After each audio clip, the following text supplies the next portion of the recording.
Well met, everyone. I am Rich the Lich, and today I want to talk you through a little bit of a boss fight. How do we create one? How do we make the boss very boss-like? How do we make him cool? How do we make this encounter, this combat, more challenging, more interesting? So I will put a link in the description about a video I did talking about villains and some things you want to think through when you're creating villains. That is not what I am creating here. A boss is separate from a villain. Yeah, they can be one and the same, but my separation between the two as a villain is something that is a little more involved. There's more involvement with this creature, this entity within the storyline. So it's a reoccurring thing, similar to what was done with Strahd himself in the official 5th edition adventure module book, Curse of Strahd.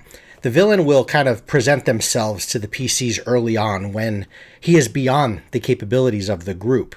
And he will do various things to start bringing that fever, that hate towards him. And a villain can often, he, she, it, whatever, can often be sort of the culmination of an entire campaign or story arc.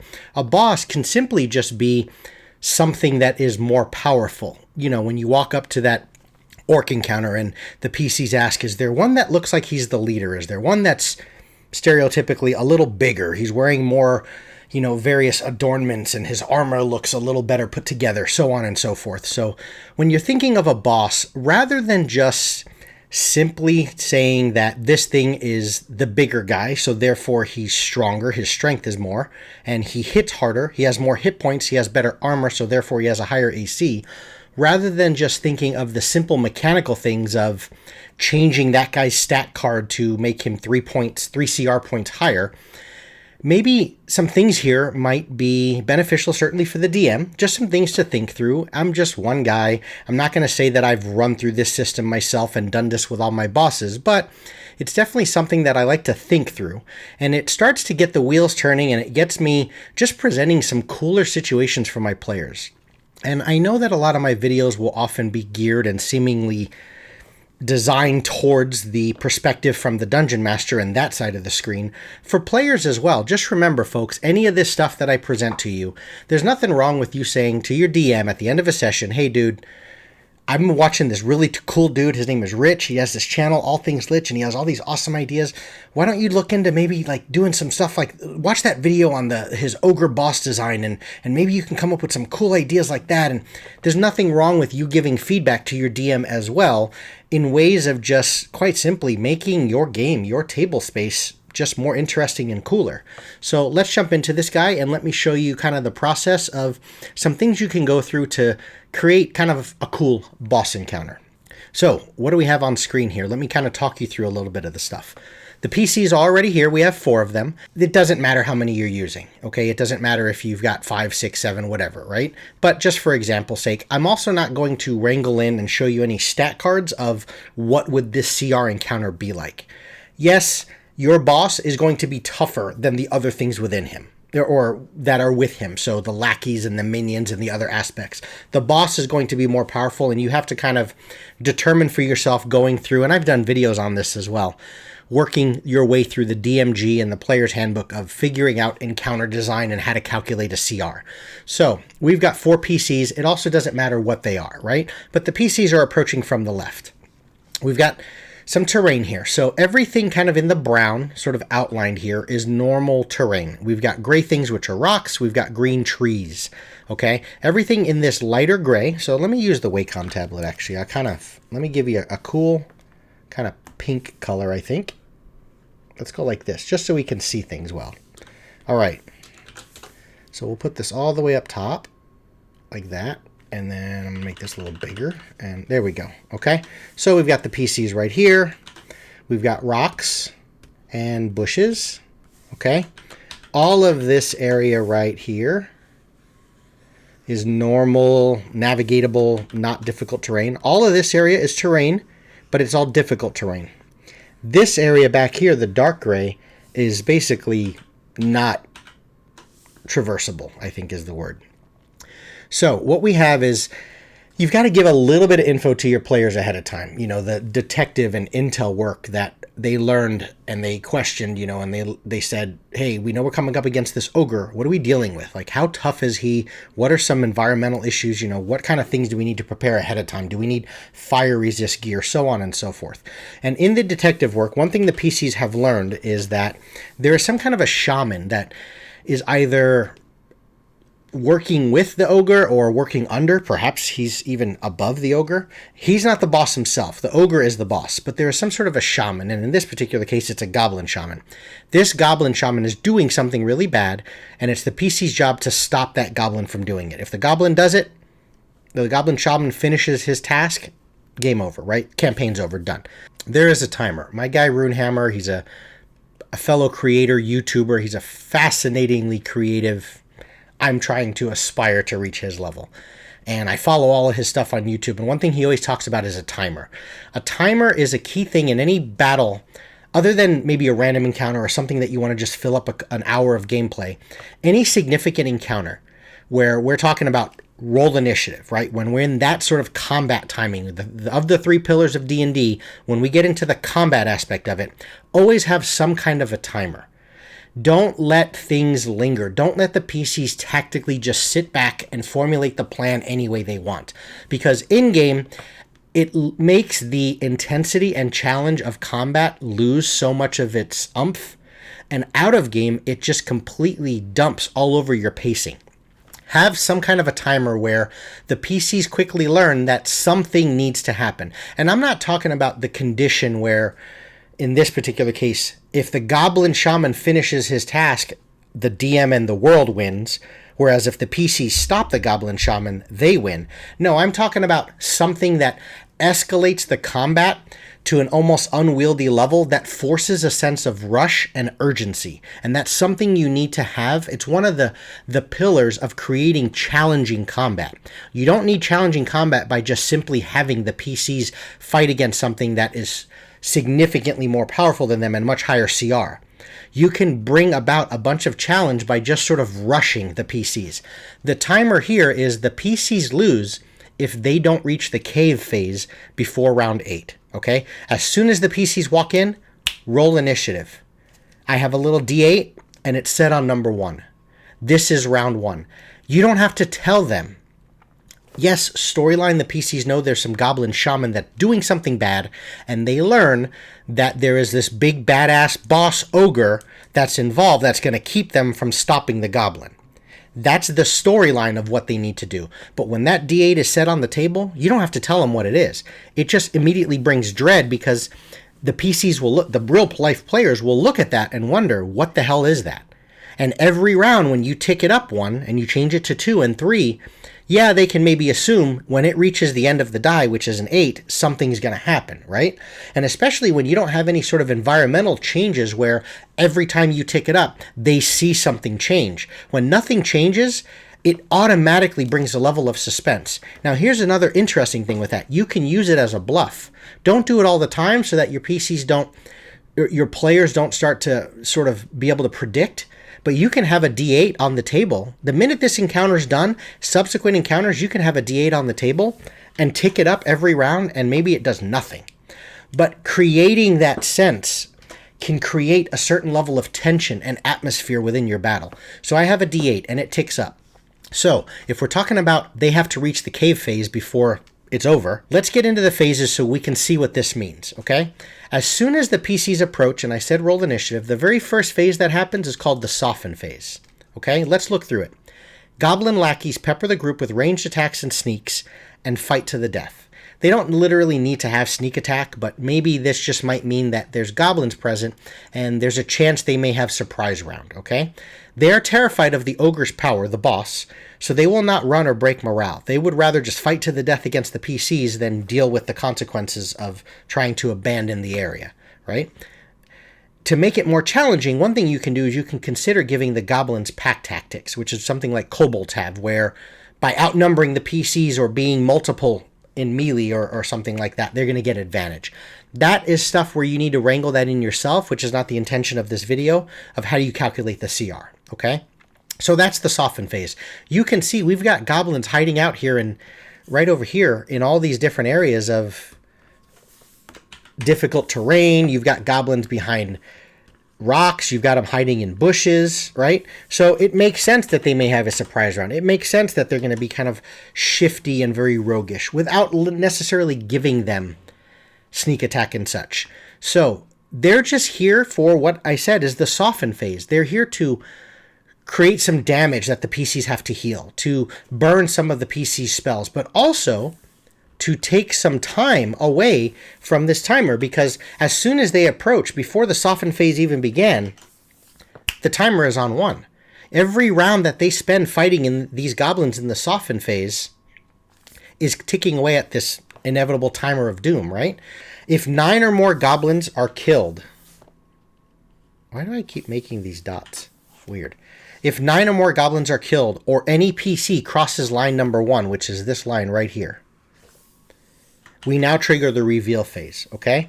I say 9 or more because there's an uneven number. There's 17 goblins here. So once they kill more than half, the reveal phase triggers. Or if there's still a bunch of goblins left and one of the, the rogue just sneaks up and he wants to see, like, dude, we need to get through this. Like, something's happening. I don't know what it means, but the DM's ticking up this die, and then we still haven't found the boss yet, and we know there's a goblin shaman involved. They're going to ask, do I see a goblin shaman performing some kind of crazy world-ending ritual? The answer is no. Once a PC crosses that dotted line, we're now in the reveal phase. What's the reveal phase? Well, here's the reveal phase. Notice some things have changed. I did not create a situation where I left some of the other goblins. Maybe they're still around from the soften phase, but there's a new set of goblins over here, and there he is, the big boy. There's the ogre in the corner, okay? He's right over here, all right? So, in the reveal phase, the ogre stands at the cave entrance, content to use range attacks. I pulled this directly from the Frost Giant. Notice, he's getting +9 to hit. His range is 6240, which is insane. And he's dealing 4d10 plus 6 damage. So, he's content to stand in this cave and he's going to cover all of this space, no problem. He's content to just sling rocks from inside. Goblin bodyguards, these guys, cover the ogre. They're a buffer using range attacks. They will fight to the death. If the PCs trigger cave phase, surviving goblins engage the PCs in melee. Okay? So, again, there can be some goblins out here from the first phase, the soften phase, that are still there because half of their number were not killed, but one of the PCs crossed this line, triggering this reveal phase. But also, you've got these goblins to deal with and contest with as well. Now, how do we trigger the next phase? Cave phase is triggered when the PCs cross line number 2. Once this line gets crossed, which is the second line, we're going to go into a new phase, okay? Now, there's another sub-phase in here called heal phase. I know this is kind of tedious, but I'm just showing you the process that you can kind of go through creatively and mentally to create sort of that video game concept, but create something that just sounds cool. That's what makes some video game boss fights cool. Heal phase is triggered if the PCs are winning the range fight. So, in the reveal phase, the ogre comes out and he's just throwing rocks. But if the PCs are content to stay behind these lines and never cross this one to trigger cave phase, and you've got wizards and rangers and they're throwing fireballs and throwing things back at this ogre and they're winning, at some point the ogre can't just be content to sit in the cave anymore. So, if the PCs are winning, and you need to determine what does winning mean, but basically, if the ogre doesn't feel like he's going to be able to kill the PCs from range and he's going to die first, heal phase is going to get triggered. What is heal phase? Heal phase is right here. Heal phase is the same, where you've got all of his little bodyguards here. But notice, now we've got a goblin shaman involved. He's the guy that's the sort of the catalyst for stopping this bad ritual. The goblin shaman is present, and he begins healing the ogre for 1d8 hit points each round. Basically, once the ogre is realizing I'm not going to win in the reveal phase by using rocks, he's going to back up into the cave, and the shaman is going to continue healing him for 1d8 hit points each round. However, when that happens, because the goblin shaman is preoccupied, this timer pauses, and the PCs may notice that. They may notice that I'm not taking up that die anymore, but I'm healing the ogre back to full. How long does the heal phase last? This phase lasts until the ogre reaches full hit points, at which point he steps back out to the entrance again, and he continues throwing range attacks. The other thing I did not do on this video is I did not create what the interior of the cave system looks like. If it's something where he is physically sort of in total cover, out of line of sight, the PCs are going to have to do something to change the situation, to see what the hell's happening. If they notice that the ogre comes out every 3-4 rounds and he looks like he's fully healed again, eventually they're gonna lose that range fight, right? Also, this heal phase will end immediately if the PCs trigger the cave phase.